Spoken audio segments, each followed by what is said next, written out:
আজকের মেয়ের আবদার মেটানোর জন্য এবারে লাকড়ি চুলায় রান্না করতেছি। মেয়ে অনেকদিন পরে বেড়াতে আসছে। মেয়ে যতবারে আসে বেড়াতে আমাকে বলে যে রান্না করতে লাকড়ি চুলায়। এই 2-3 দিন পর আমার মেয়ে চলে যাবে, তাই একটু লাকড়ি চুলায় রান্না করতেছি। দেশি মুরগি মেয়ের বাবা সকালে যায় দেশি রান্না আজকে। এই যে মুরগিটা উঠে বেছে দিয়ে দিল মেয়ে। এখন লাকড়ি চুলা রান্না করতে, আমি তো বাসায় রান্না করি গ্যাসের মধ্যে, লাকড়ি চুলা রান্না করা হয় না। আজকে রান্না করতেছি। আবার যে বৃষ্টি দিচ্ছে সাথে বৃষ্টির কারণে আগুনটা তো ধোঁয়াচ্ছে আর কি। মাংসের সাথে আজকে আর কি রান্না করবে? যে মাংসের সাথে আর সাথে পোলাও রান্না করবো, সেটাও তোমাদের দেখাবো।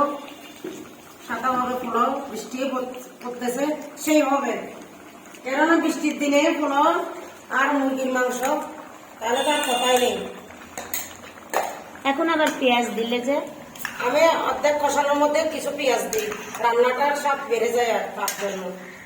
কষানোর সময় দিছি অনেক, আবার রান্নার অর্ধেকের মধ্যে পেঁয়াজগুলো দিলে কুচি কুচি করে, তাহলে রান্নাটা আরো সেই টেস্টি হয়।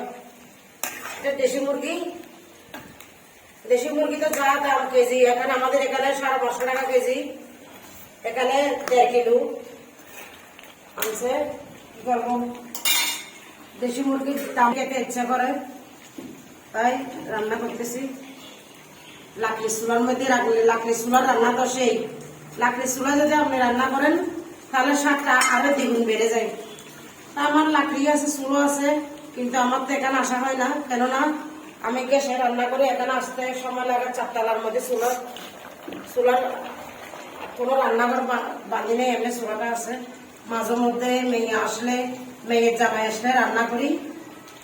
এই আজকে মেয়ের আবদার মেটানোর জন্য রান্না করতেছি। মেয়ে চলে গেলে আবার রান্না করবো না, মেয়ে আসলে আবার রান্না করি।